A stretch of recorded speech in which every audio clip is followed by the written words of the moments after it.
اللہ تعالیٰ ارشاد فرماتا ہے فاصبر ان وعد اللہ حق، صبر کرو، صبر کرو۔ صبر کا مطلب زبان پر کلمہ شکایت نہ لانا، دل میں تنگ نہیں ہو، رب کی رضا پہ راضی رہنا۔ بے شک اللہ تعالی کا وعدہ جو ہے وہ سچا ہے۔ اللہ نے وعدہ کیا ہے مومنوں کی مدد کا، اللہ نے وعدہ کیا ہے دین کو غالب کرنے کا، تو ہمیں اللہ کے وعدے پر یقین ہونا چاہیے اور اپنی کوشش جاری رکھنی چاہیے، گھبرانا نہیں۔ دین کی راہ میں مشکلات آئیں گی، صبر کرنا، تکلیف آئے صبر کرنا ہے۔ وَلَا يَسْتَخِفَّنَّكَ الَّذِينَ لَا يُوقِنُونَ۔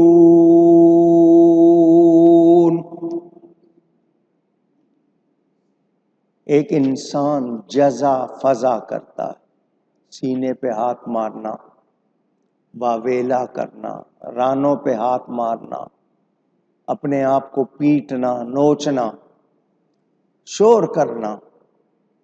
اللہ فرماتا ہے اور تمہیں سبک نہ کر دیں وہ جو یقین نہیں رکھتے۔ کیا مطلب؟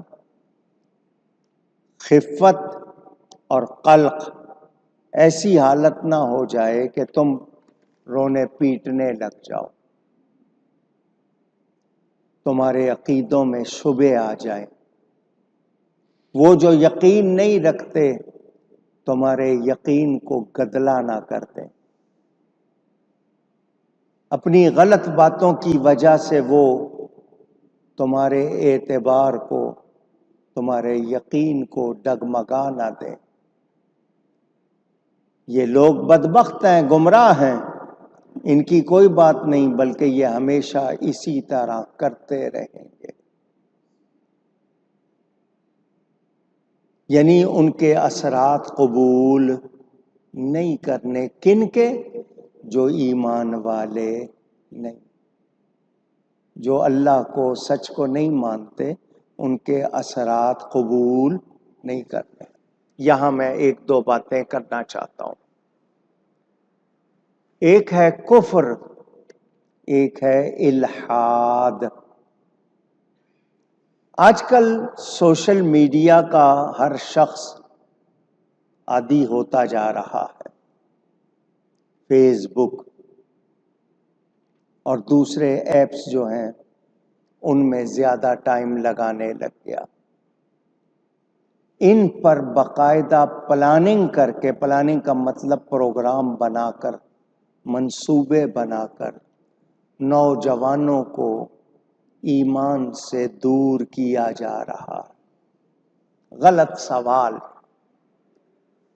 یہ اللہ نے حوریں کیوں بنائی ہیں؟ یہ غلمان کیوں بنائے ہیں؟ یہ لونڈیاں کون ہوتی ہیں؟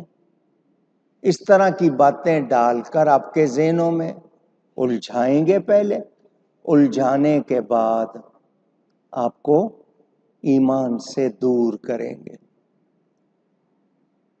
یہ قرآن میں ہر بات کھلی ہوئی کیوں نہیں لکھی ہے؟ آسان سی بات ہوتی، ساری کی ساری واضح ہوتی، تفصیل کے ساتھ بیان ہوتی، کسی سے پوچھنا نہیں پڑتا۔ اللہ نہیں چاہتا ہے تو کافر کیوں ہے؟ کفر کیوں ہو رہا ہے؟ فلانے ایسا کیوں کر رہے ہیں؟ اس طرح کے سوال آپ کے ذہنوں میں ڈال کر یقین کو، ایمان کو نکالنا، اس کو الحاد کہتے ہیں۔ نوجوان لڑکے لڑکیوں کو دین سے بہکانا، الحاد اور زندقہ، یہ دو اس قدر شدت سے بیماریاں پھیلائی جا رہی ہیں اور ہمارے نوجوان ان کا شکار ہو رہے ہیں۔ میں اگر تفصیل میں جاؤں بڑا وقت لگے، مجھے صرف آپ کو یہ بتانا ہے کہ اگر ہم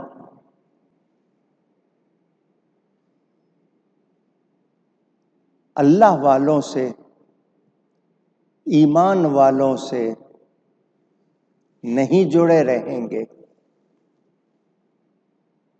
تو ہمارا ایمان بچ سکتا؟ اونچی کہیے گا۔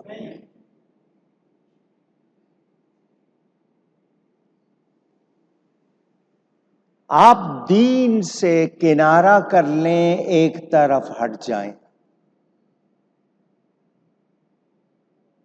دین کی بات کو قبول کرنے کی بجائے ایک طرف ہٹ جائیں، ایتھیزم اس کو انگلش والے کہتے ہیں،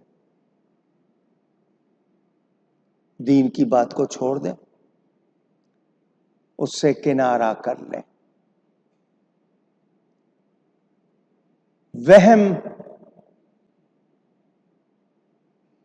آپ کے ذہن میں ڈال دیا، نتیجے میں آپ اسلام کی بنیادی باتوں سے انکار کرنے لگ جاتے ہیں، یا ان سے روح گردانی، منہ پھیرنا شروع کر دیتے ہیں۔ لا مذہبیت، اپنے آپ کو مذہب سے خالی کرنا شروع کر دیتے ہیں۔ اس حوالے سے میں آپ کے سامنے 2-3 باتیں کرنا چاہتا ہوں۔ یہود، نصارہ، ہنود اور مجوس آج بھی، آپ لوگ تو لگے ہوں گے کھانے میں، کمانے میں، رشتہ داریوں میں، لڑنے جھگڑنے میں، چھوٹی چھوٹی باتوں میں لگے ہوئے وقت گزار رہے ہوں گے، وہ پورا وقت آپ کے خلاف سازشیں تیار کرتے ہیں۔ انہوں نے کتنے لوگ اسی پر لگائے ہوئے ہیں، 50-50 سال کے، 100 سال کے پروگرام بناتے ہیں۔ وہ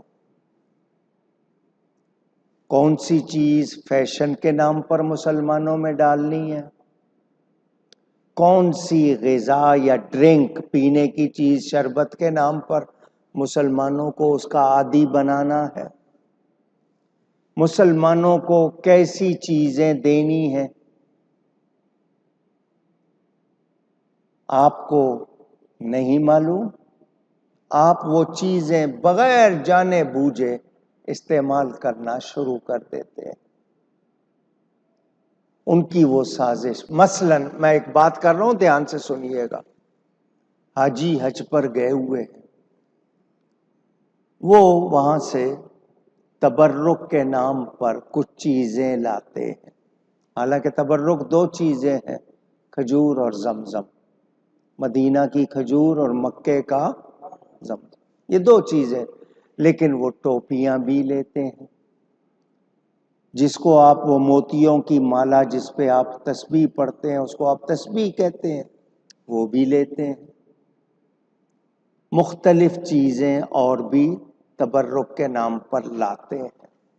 کبھی آپ نے سوچا یہ کعبے کے ماڈل کیوں بنائے جاتے ہیں؟ کبھی آپ نے سوچا تسبیح کے دانوں پر مبارک نام کیوں لکھ دیے جاتے ہیں؟ کبھی آپ نے ٹوپی کے ڈیزائن دیکھے کہ اس پہ کراس بنا دیا جاتا ہے، آپ کو وہ محسوس نہیں ہوتا، اور وہ آپ کے سر پر لگا ہوا ہے، دنیا دیکھ رہی ہے کہ مسلمان نے کراس پہنا ہوا ہے، عیسائیوں کا عقیدہ ہے۔ وہ سینے پہ بھی کراس بناتے ہیں، گلے میں بھی صلیب پہنتے ہیں، وہ ٹوپیاں آپ کو دے دیتے ہیں کراس بنا کے، چھوٹے چھوٹے کھلونوں کی طرح چیز بنا دیتے ہیں، اس سے بے ادبی کرواتے ہیں۔ آپ عادی ہو رہے، آپ نوٹ نہیں کر رہے کہ آپ کے اندر کیا؟ نہیں جی، تو میں تو تبرک لایا ہوں۔ یہ غیر مسلم کیوں تسبیحاں بنانے لگ گئے؟ یہ غیر مسلم کیوں ٹوپیاں بنانے لگ گئے؟ مسلمانوں کی چیزیں جو مسلمانوں نے استعمال کرنی ہے وہ غیر مسلم کیوں بنانے لگ گئے، اور ہم کیوں خریدنے لگ گئے؟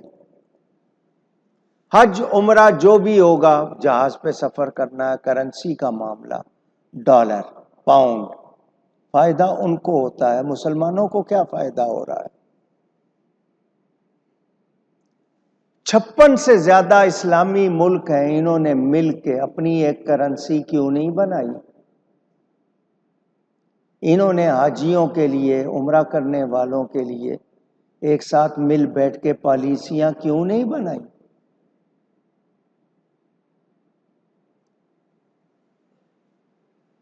یورپ میں اسلام تیزی سے پھیل رہا ہے، میرا جملہ سننا، یورپ میں، کہیے، اسلام تیزی سے پھیل رہا ہے، اور مسلمانوں میں یورپ تیزی سے پھیل رہا ہے۔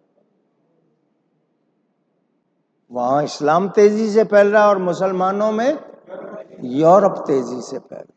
ہمارے بچے، ہماری عورتیں، ہمارے مرد، ہم سب چیزیں ہمیں ہمارے ایمان سے دور کیا جا رہا ہے، اور ہم خود بخود اس میں شامل ہو رہے ہیں۔ فلسطین میں بچے ذبح ہو رہے ہیں، پانی بند کیا ہوا ہے،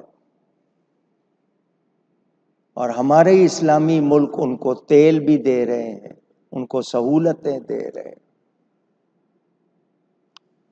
یہود و نصارہ کی وہ چیزیں جن کا نفع یہودیوں کو دے کر مسلمانوں کے خلاف سازشیں کی جاتی ہیں، ہم وہ چیزیں بھی نہیں چھوڑ رہے، وہ پینے کی ہوں، کھانے کی ہوں، پہننے کی ہوں۔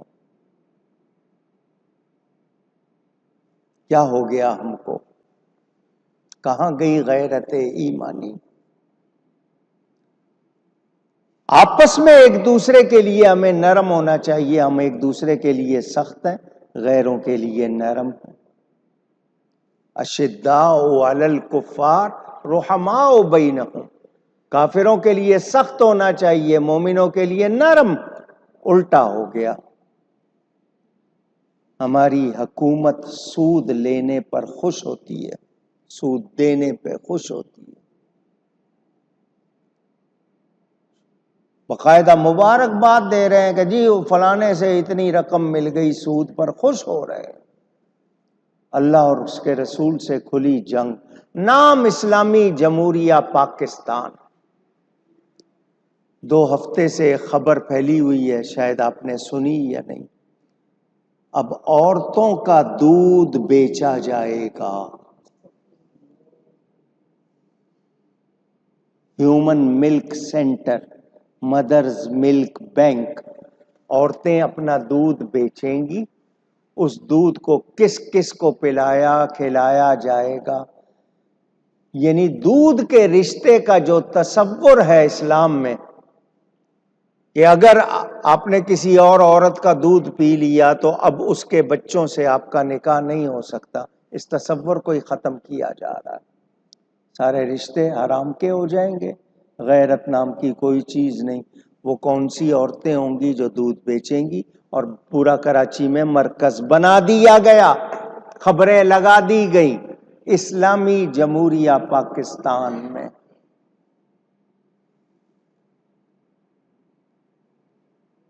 کیا اس لیے پاکستان بنایا تھا؟ عدالتیں، سپریم کورٹ، ہائی کورٹ، ختم نبوت کے منکروں کو رعایتیں دینا چاہتی ہیں،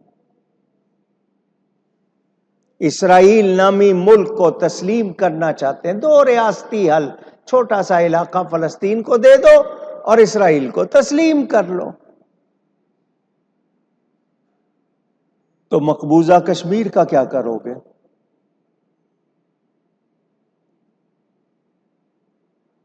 پھر اگر آپ کے دوسرے علاقوں پر قبضہ ہوگا تو پھر کیا کرو گے؟ کہاں گئی غیرت؟ قرآن و حدیث کے احکام کہاں گئے؟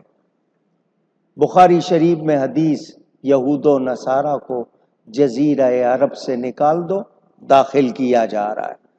غیر مسلموں کو آؤ کھلے دل سے سیر تفریح کے لیے آؤ عبادت کی جگہوں پر۔